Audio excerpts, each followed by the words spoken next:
Good morning, guys. Let's talk about rain shadow and its effect. So first thing, we need to build a cross section. Mrs. Dennis had to help me remember what that was called. We're going to call it a cross section of Oregon, west to east. And for those of you who aren't sure what a cross section is, I like to call this the sandwich view. What does that mean, Miss D? Well, that means like if you had a sandwich in your hand and you turned it up this way, you could see all the layers. Well, we're not going to see the layers, though I do love layers. We're just going to see what's happening across the top. Let me show you. Let's have the ocean.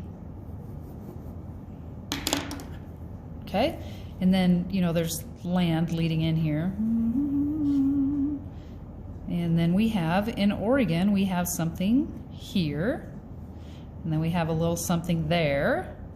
And then we have this big thing. And then this flattish area. And then a little bump, a little flat, a little bit bigger bump. Okay, so let's label all this. This is the Pacific Ocean. This is the Coast Range. These are the Cascades. Then this is the high desert. See how this elevation is higher than here, which is the Willamette Valley. And then our mountains, the Blue Mountains, and then the valley over there in the Grand Ronde, and then the Wallowa Mountains. Okay, so here's what happens. Let me make my ocean meet up. That bothered me. We have something called the jet stream that affects our weather greatly, and it flows out of the west. Okay, this is the west, this is the east. So we generally have weather, generally speaking, that flows in this direction.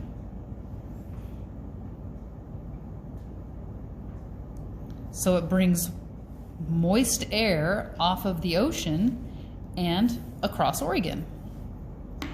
Here's what happens.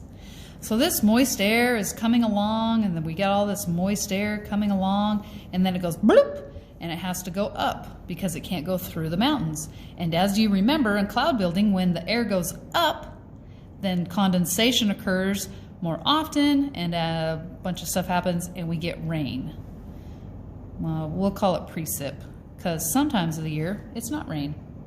So we get precip right here, and so the air that's on the other side is just a little bit drier. So if we say, let's just pretend that there were 100 units of water here, and it came across and hit the Coast Range, maybe now there's only 90 units of water in the air.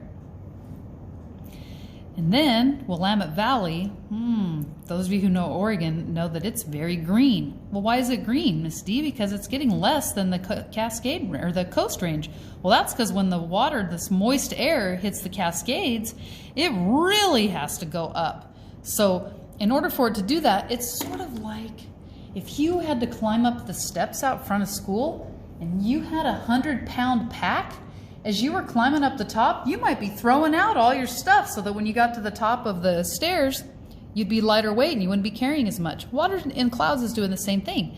It's going to just throw stuff out of its pack, and so you'll get a lot more precipitation falling out, and the water that's left over here on the other side might only have 20 units of water left.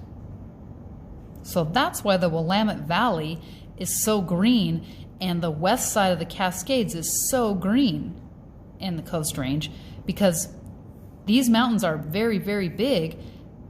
They force the air up, and the air drops most of its moisture. So generally speaking, this is the green side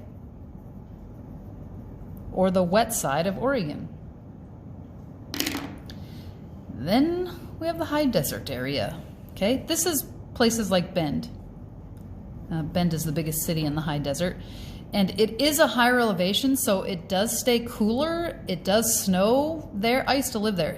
It's weather a lot like us, but drier all the time. A lot of desert, so they don't get hardly any of this rain.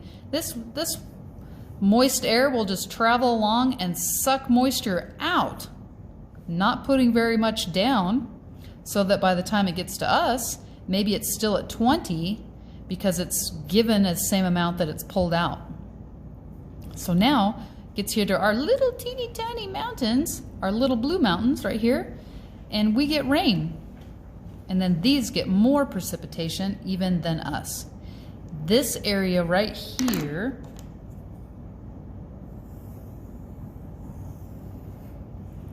that's what we call the rain shadow effect. The moist air that came off of here dropped all of its goods, and when it got here, there wasn't much left for it to put down on the ground. This area is in a rain shadow and is often way more desert-like than this area. Here's a local. Let's do a local cross-section. So here we are, Weston, and we're at the base of the Blue Mountains, okay? And then Athena is a little bit lower, Pendleton's a little bit lower, Hermiston's a little bit lower, and further away, okay? Further away from these mountains. We get, oh gosh, I can't remember the number. Let's just pretend 12 inches of rain a year. It's not 12, but it's close. 12 inches of rain a year. These guys might get 8 inches of rain a year, which doesn't seem like a lot, but 4 inches, that's a third more, or twice as much, not twice as much, half as much more as Hermiston gets, we get, which allows our crops to grow better. So without irrigation, these guys are still in that rain shadow from the Cascades, and it's very dry. If they didn't irrigate water out of the Columbia, Hermiston wouldn't be growing anything but sand. Okay, so they're still in the effect of this rain shadow here, and we're in it much less. And because we're right next to the mountains, we get much more rain.